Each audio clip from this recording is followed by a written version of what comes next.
what I wanted to show you is this. This is the Earth, okay? And there's something around the Earth that you see here, okay, that when you take a spacecraft out and take pictures, you don't see that. Okay, but there it is. It's there. You can see it in my form. It's there. Okay, so the aurora, I mean, not the aurora, but the Van Allen belts may have something to do with this. And of course, this form that's going around the Earth, okay, doesn't touch the Earth, does it? It just is there. All right, so what is that form that's going around the Earth? Well, what is that? And so I'll show you what it is. It's a cube. And that cube touches the Earth. And that's the same cube that you're looking at behind me that I talked about yesterday. Okay, so the cube that's there around the Earth comes from the flower of life. It comes from the geometry of the flower of life. That cube that goes around the Earth isn't guessed at. It isn't a guesstimation of something. Okay, that is a logical result of the Earth in relationship to the cube based on an ancient geometry that is so ancient that it's even burnt into many of the walls in the pyramids. Now that's 4,000 years. They're saying that the pyramids are way longer, older than 4,000 years. So that geometry is the most significant geometry in history because it's made from 19 circles, and those circles not only show where the cube is, but also where the sphere is, which is the seed of life in relationship to the flower of life. So that ancient mythology, which is geometry, which is lawful, which is here, was also in the days, you explained this, man found it in the mythology. Okay, that mythology was going on during the flower of life usage throughout all the churches and so forth. So I want to tell you a little bit about the flower of life that I studied. And I studied the flower of life, and I made a painting in 2001. I got it right here. It's this painting I did in 2001. And what I had found was that the Chestahedron fit into the flower of life from the top view. And I also found that relationship of those triangles again, which are root 3, all those are root 3. I found those to be in the middle of the Chestahedron, which they are. Now, most of the time, people who deal with the flower of life, the geometrists, well, they get a new little container of watercolors, and they watercolor the flower of life.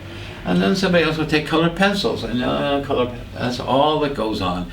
All they do is just keep doing the same old thing. They bring in this Merkaba thing, and they're saying that the Merkaba is, the big deal. It's not. It's old. It's in a cube.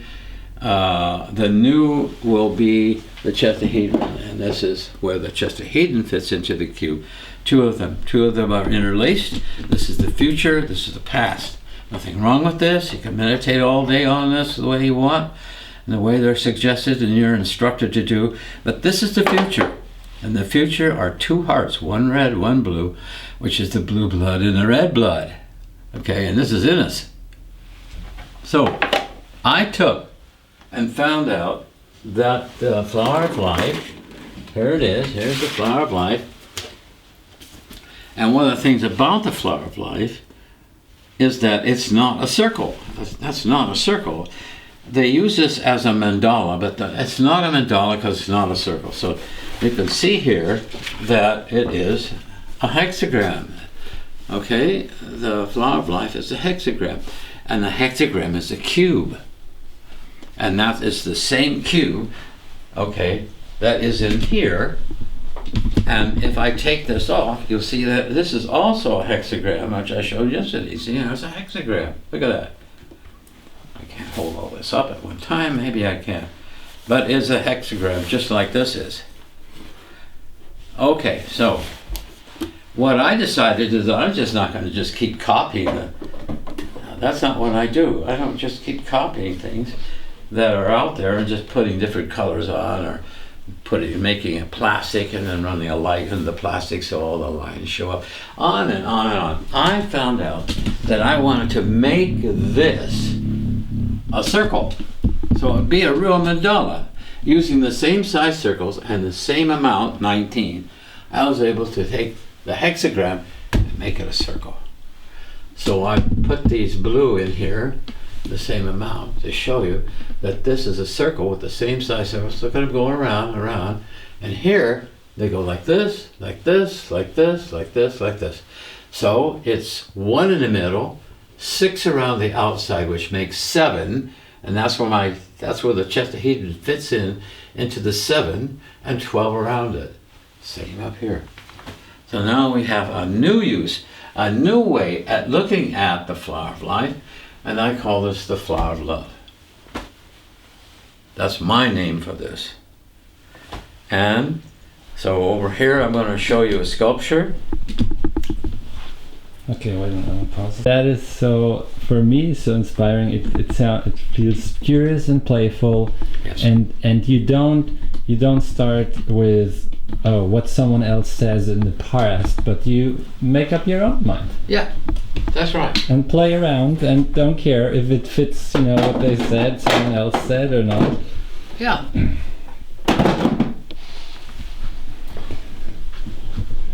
Okay, so what is it that? Let me see. Take a picture of this. Okay, let me go over here. Then you also have this drawing.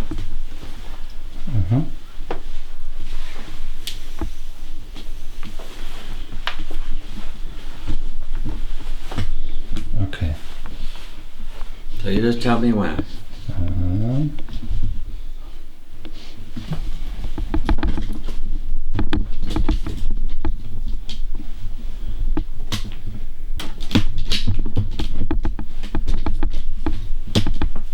You're going to talk about this structure and the painting. Okay, let me see.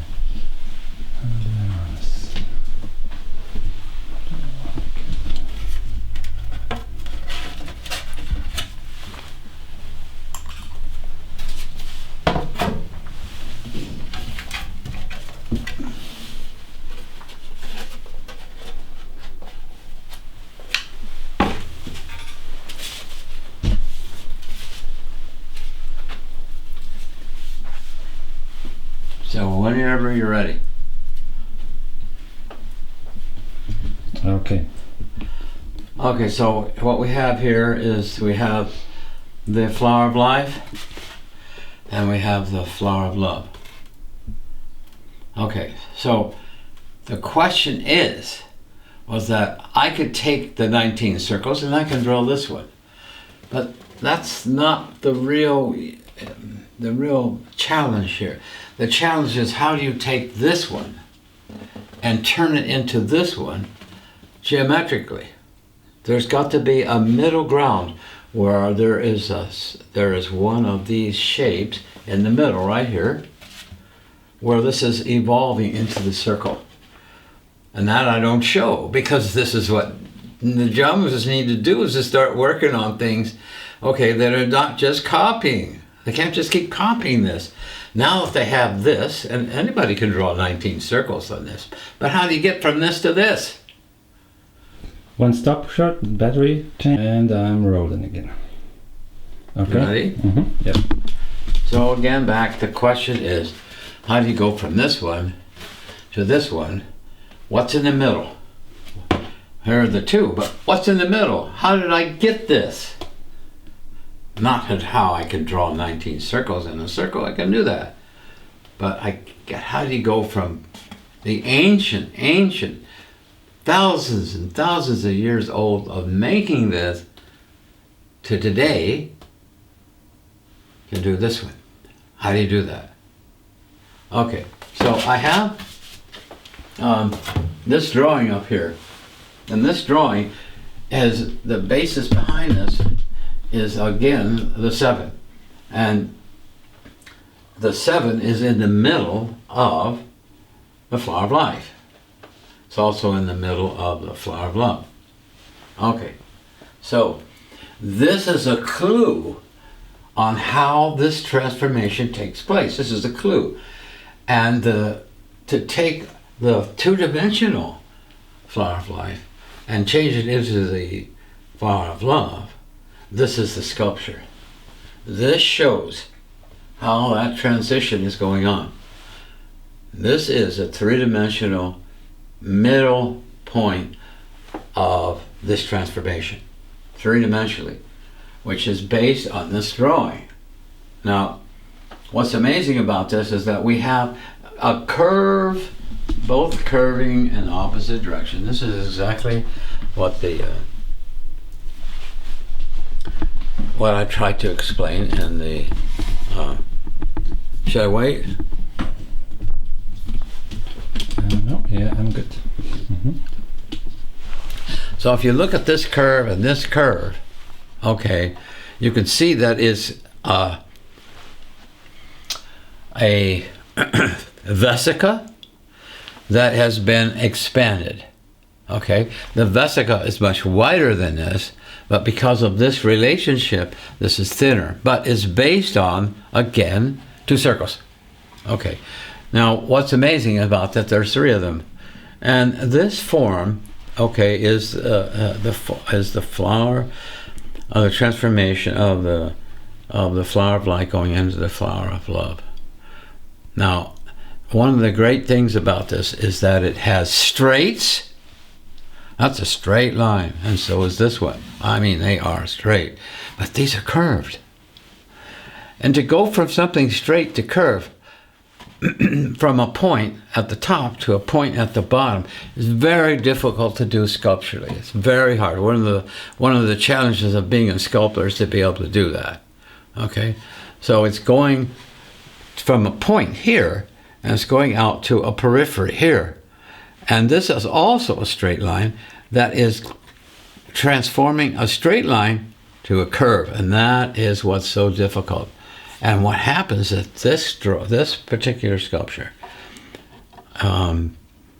there's never been anything like it before, ever. And it's based on geometry. It's not subjective. It's based on the lawful movement of an ancient geometry three-dimensionally. So this is a real pride and joy of mine. It's the Trinity form, so which I also call it a Trinity form.